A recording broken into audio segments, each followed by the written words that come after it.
নমস্কার বন্ধুরা, আজ আমি লাউ ঘন্ট বানিয়ে দেখাবো, কিন্তু দুভাগে লাউ ঘন্টটা বানিয়ে দেখাবো। প্রথমে নিরামিষের জন্যে সামান্য একটু বড়ি ভেজে নিয়েছি। বড়িটা একটু লাল লাল করে ভাজা হলে একটি পাত্রে নামিয়ে রাখবো।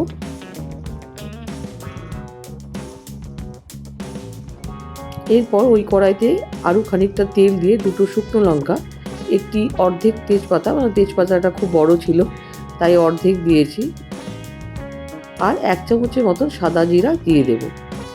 দিয়ে এই 1.5 চামচের মতন গ্রেট করে রাখা আদা দিয়ে দেব। দিয়ে ভালো করে আদাটাকে ভেজে নেব। আদা একটু ভাজা হয়ে গেলে কেটে রাখা লাউ, তার সাথে 5-6টা কাঁচা লঙ্কা দিয়ে দেব।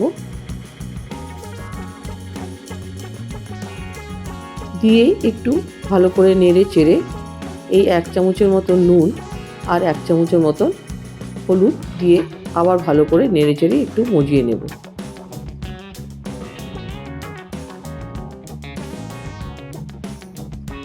বন্ধুরা, বলতে নেই, এইভাবে লাউ ঘন্ট সেই আমিষ হোক বা নিরামিষ হোক খুবই ভালো লাগে গরম ভাতের সাথে খেতে।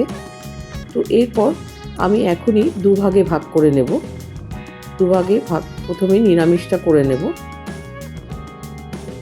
তো একটু সাতলিয়ে এই ঢেকে রেখেছি। সামান্য একটু মজে গেলে আমি এই 1 চামচের মতো জিরে বাটা দিয়ে দেব।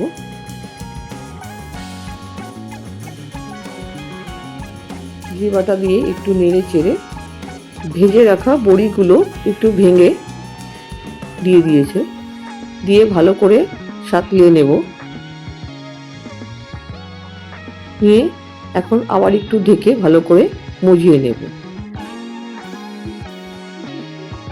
সামান্য একটু মজে গেলে এই পিঠেলি দিয়ে দিব। পিঠেলি হচ্ছে সামান্য একটু আটা আর চিনি গুলিয়ে নেব। এইভাবে দিয়ে রাখলে নিরামিষ লাউ ঘন্ট খুব ভালো মজে যায় আর খুব স্বাদও লাগে খেতে।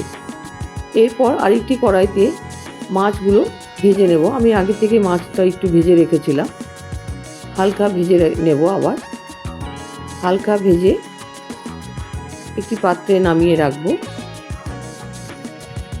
নামিয়ে রেখে ওই বাকি লাউ ঘন্টটা, যেটা অর্ধেক মজিয়ে রেখেছিলাম, ওই অবস্থায় দিয়ে দেব। আর বাকি জিরে বাটাটাও দিয়ে দেব। দিয়ে আবার ভালো করে সাতলিয়ে নেব। এরপর 1 চামচের মতন কাশ্মীরি লাল লঙ্কা দিয়ে দেব, ছোটো চামচের 1 চামচ। দিয়ে আবার ভালো করে নেড়ে চেড়ে ঢেকে রাখবো। বন্ধুরা, বলতে নেই, আপনারা এইভাবে লাউ ঘন্ট আমিষ বানিয়ে দেখবেন, সত্যি খুব ভালো লাগে। আর আমার ভিডিওটি ভালো লাগলে কাইন্ডলি আমার চ্যানেলটিকে সাবস্ক্রাইব করে দেবেন। এরপর ভেজে রাখা মাছগুলোও দিয়ে দেব। দিয়ে একটু ভেঙে চেঙে আবার ঢেকে আবার ভালো করে নাড়িয়ে নেব। এইভাবে বারবার ঢেকে ঢেকে ভালো করে মজিয়ে নিতে হবে। যত ভালো করে মজবে তত সত্যি ঘন্ট, যে কোনো ঘন্টই খুব স্বাদের হয়। এরপর সামান্য একটু চিনি দিয়ে ভালো করে নেড়ে চেড়ে নামিয়ে নিয়েছি। হয়ে গেল সুস্বাদু ইলিশ মাছের মাথা দিয়ে লাউ ঘন্ট। নমস্কার।